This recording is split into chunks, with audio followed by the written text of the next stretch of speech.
unang tingin ay aakalain mong isa itong tumpok ng buhangin. Pero ang totoo, ito po ay isang malahiganteng tumpok ng lamok. Yes, 1,000,000 mga lamok. Kasya lamang sa isang balde. Nako, mababash na naman tayo nito ng mga keyboard warriors dyan. Sasabihin na naman nila, paano nyo nabilang? Or fake news. Itanong nyo na lang po sa Lee County Mosquito Control District ng Florida, USA. Sila po kasi ang nagbilang nito. At na-feature din pala ito sa CNN. Mga pesting masakit at makatekong mga gat. Pero kahit maliit, hindi biro ang dalang sakit. Tulad na lang ng chikungunya at nakamamatay na dengue. Dito nga sa Pilipinas, mahigit 1,400 katao ang namatay dahil sa dengue noong nangyari ang epidemic taong 2019. Kaya naman kung ano-anong paraan na lang ang ginagawa natin para siguradong lamok ay tepok. Nandyan ang katol, pagfa-fogging sa mga bahay. At para hindi makagat ng lamok, may mga ginawang spray repellents, bracelet at meron pang ang app sa cellphone. Pero para mapag-aralan ang mga lamok at mga pangontra sa sakit na dulot nito, may mga eksperto na nagsasakripisyo at kusang nagpapakagat sa libo-libong lamok.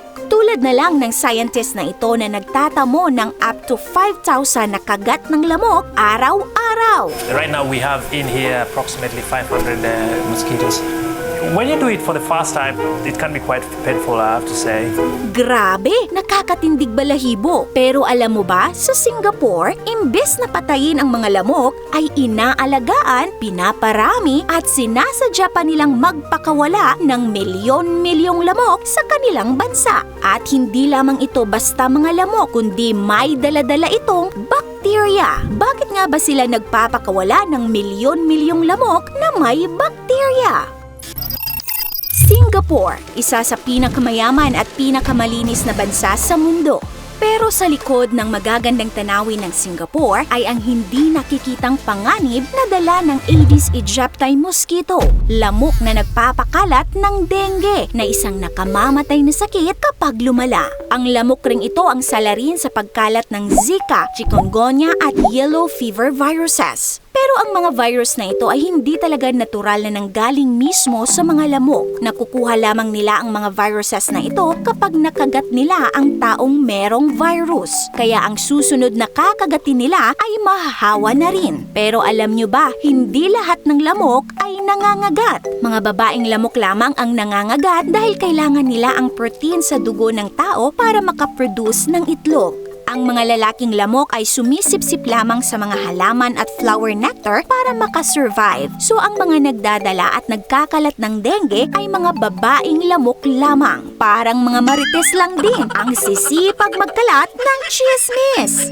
Taong 2020 nang maganap ang worst dengue outbreak sa Singapore kung saan mahigit 35,000 katao ang nagkasakit at 28 ang namatay dito. Kaya naman may facility ang bansa na gumagawa ng solusyon para di na ito maulit muli. 2016 nang simulan nila ang Project Wolbachia na naglalayong kontrolin ang populasyon ng mga lamok na nagdadala ng dengue gamit ang Wolbachia bacteria. Isa itong bacteria na natural na tinataglay ng 50% ng insect species gaya ng paru-paro, bubuyog at ilang klase ng lamok. Ang tanong, safe ba ang bakteryang ito sa mga tao? Well, ayon sa mga dalubhasa, ang bakteryang ito ay hindi nagdudulot ng sakit sa mga tao o hayop. Ayon sa pag-aaral, ang pinakamagandang nagagawa ng Wolbachia ay pinoprotektahan nito ang mga insekto laban sa mga virus. Kaya ang mga insektong meron nito ay hindi nakakakuha at nakakakalat ng sakit. Pero ang problema, ang Aedes aegypti mosquito ay hindi nagtataglay naturally ng Wolbachia bacteria, kaya ito nakakakuha ng mga virus. So ano ba ang kanilang ginagawa para makontrol ang dengue na dala ng Aedes aegypti mosquito gamit ang Wolbachia bacteria?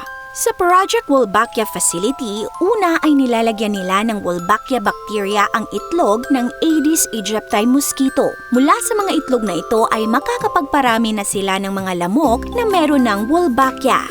Pagkapisa ay inilalagay nila ang mga larvae sa isang tray hanggang maging pupae. Matapos ay pinaghihiwalay nila ang mga babae at lalaking lamok. Ang mga mga babae ay gagamitin ulit sa bagong cycle ng breeding at ang mga lalaking lamok ang siyang nire-release nila sa iba't ibang lugar sa Singapore. Kapag kasi nakipagtalik ang lalaking lamok na may dala na Wolbachia bacteria sa babaeng Aedes aegypti sa wild, ang mga itlog nito ay hindi mapipisa, kaya hindi na rin madadagdagan ang populasyon ng lamok na Aedes aegypti. Makukontrol o maiiwasan na rin ang pagkalat ng sakit na dengue. Simula 2019, ang Project Wolbachia ay nakapag-bred at nakapag-release na ng mahigit 300 million na male Wolbachia mosquitoes. Kada linggo ay nakakaproduce sila ng 7 million na lamok. Naging maganda naman ang resulta ng kakaibang paraan na ito ng Singapore. Base kasi sa datos ng National Environment Agency ng Singapore, simula sa 32,000 dengue cases noong 2022 ay bumaba ito sa 9,949